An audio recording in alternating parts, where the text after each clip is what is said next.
When Elias Carter woke up that morning, he expected nothing more than another quiet day on his farm, tending the soil, caring for his crops, and embracing the simple, steady rhythm of life he had always known.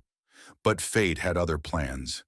This day would not just test his endurance, it would push him to the edge, revealing the depths of his resilience, the power of his spirit, and the unbreakable bond of family. As Elias moved through his morning routine, something caught his attention. Two uniformed officers standing at the edge of his property, watching him with cold, assessing eyes. Their presence was not casual. There was an air of quiet menace in the way they lingered, their stance rigid with authority, their expressions unreadable. What began as a routine display of power would soon spiral into something far more sinister, a confrontation fueled by prejudice, entitlement, and greed.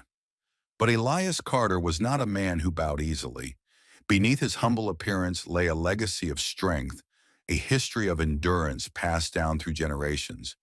And soon, the truth of who he was and who his family had always been would shake not only his oppressors, but the entire town.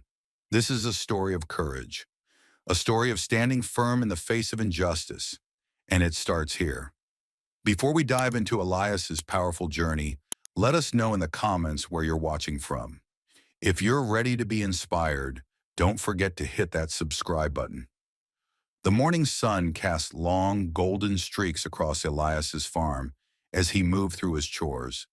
At 76 years old, his steps had slowed, but his hands remained steady, as sure and capable as they had been in his youth.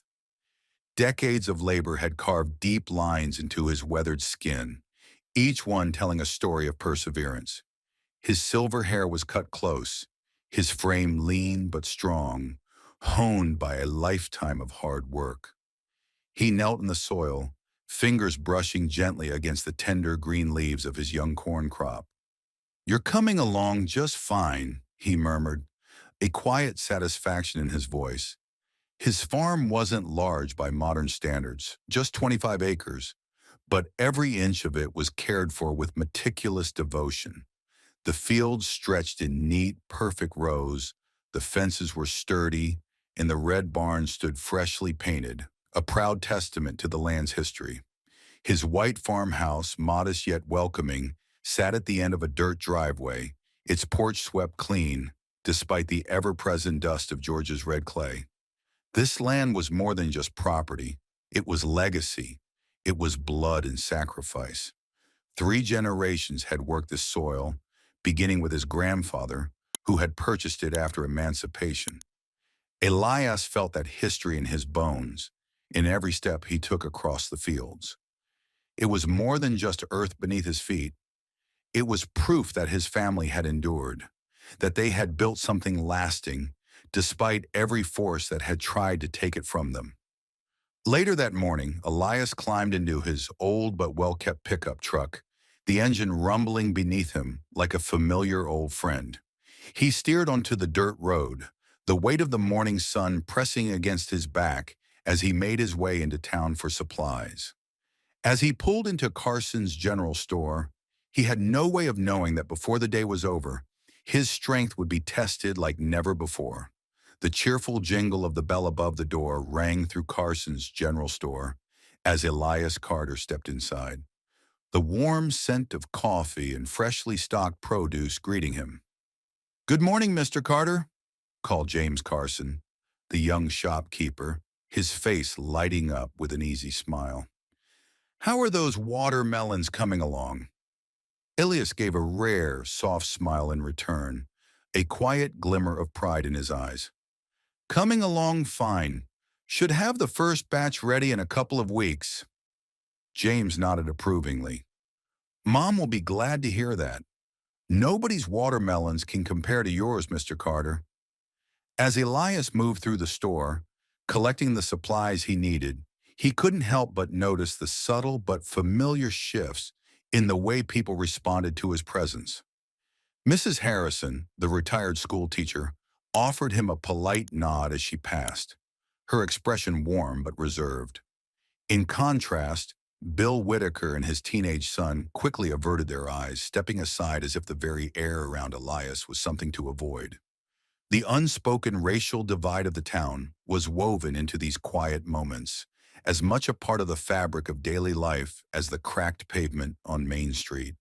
Some folks had moved forward, embracing change, while others clung to the past like a rusted chain, unwilling to loosen their grip.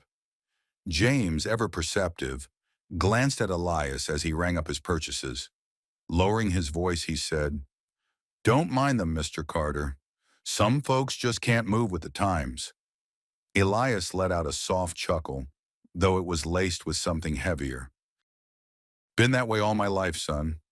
Some things change slower than others." On the drive home, Elias kept one hand steady on the wheel, his other resting lightly against the worn leather dashboard of his truck. Tucked into the corner was a faded photograph. Himself, younger and stronger, standing tall beside his son Marcus on the day of his FBI Academy graduation. Marcus had come a long way from the wide-eyed boy who used to trail behind Elias in the fields, asking endless questions about the land, about life, about what it meant to be a man. Now he was a high-ranking federal official, a man who had fought his way into a world that wasn't always built for men like him. Elias's chest swelled with pride, though he rarely spoke of his son's success. Drawing attention to such things in a place like this, especially as a black man, could invite trouble. Just as that thought crossed his mind, red and blue lights flashed in his rearview mirror. Elias inhaled sharply, his grip tightening on the wheel. He eased the truck onto the shoulder of the road, his heart pounding against his ribs. Two officers stepped out of the patrol car. One was stocky, with cropped blonde hair and a permanent sneer. Miller. The other, Tucker, was taller, lean, with a face carved into a perpetual scowl. Elias kept his hands visible as they approached. "Good morning, officers. Is there a problem?" "License and registration," Miller barked. Elias moved carefully, retrieving the documents as instructed. As he handed them over, Tucker added, "Your taillight's out." Elias frowned. "With all due respect, officer, I checked my lights just yesterday. They were working fine." Miller's expression darkened. "You calling my partner a liar?" Elias held his gaze, his voice steady. "No, sir. Just stating a fact." "Step out of the vehicle," Miller ordered. Elias complied, moving slowly, aware of every breath, every shift in his body. They conducted an unnecessary, drawn-out inspection of his truck, their intentions as clear as the summer sky. Passers-by slowed, watching the scene unfold. A 76-year-old man being harassed on the side of the road, his dignity on trial.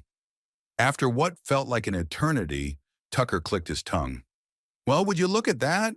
Taillight's working just fine now. Must have been a loose connection." Miller smirked, handing back Elias's documents. "You're lucky this time. Better keep everything in order, Mr. Carter. Never know when we might stop by again." They drove off, their laughter carried away in the wind. Elias remained standing beside his truck for a long moment, his hands trembling. Then, without a word, he climbed back into the driver's seat and made his way home. Back at the farm, Elias buried himself in work, but the weight of the encounter clung to him like the Georgia heat. As the sun dipped below the horizon, painting the sky in streaks of orange and purple, he stood at the edge of his fields, the place that had always given him peace. But tonight that peace was elusive. He looked down at his hands, hands that had toiled this land for decades, hands that had raised a son who fought for justice. And yet today, those same hands had trembled beneath the weight of two men's threats. Walking back toward the house, Elias murmured into the night, "Lord, give me strength." But even as Elias sought strength, Miller and Tucker were already plotting. Seated comfortably in their patrol car, their eyes gleamed with something more dangerous than authority: greed. "You see how well-maintained that place is," Miller mused. "Bet he's sitting on a nice pile of cash." Tucker nodded. People like him don't trust banks. Probably got money stashed all over that property. Their laughter filled the night as they planned their next move. The very next day, Elias was tending to his tomato plants when the officers arrived, unannounced and unwelcome. They claimed they were conducting a property inspection, citing vague, fabricated complaints about safety violations. Over the next hour, they created an ever-growing list of supposed infractions, each one accompanied by a barely concealed threat. This could mean serious trouble, Tucker said, feigning concern. Unless, of course, you handle it unofficially. $2,000 should cover it. Elias's stomach twisted as he handed over the money he had saved for new irrigation equipment. But even that wasn't enough. The harassment continued week after week, bleeding him dry. His farm, once vibrant, began to show signs of neglect. The land suffered. The weight of it all bore down on him until finally he could take no more. He called Marcus.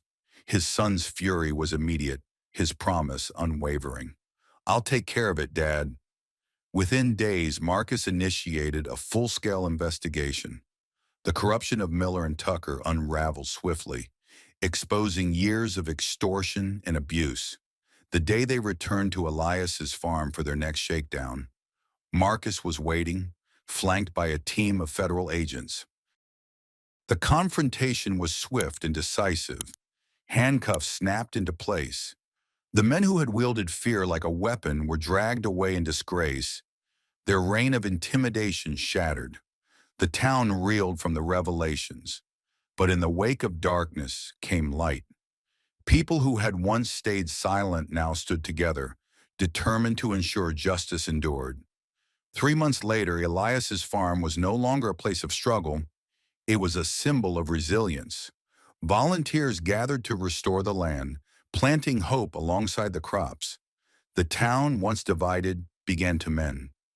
Marcus's actions sparked something deeper, a commitment to change, to accountability, to justice that stretched beyond his father's land and into the heart of the community.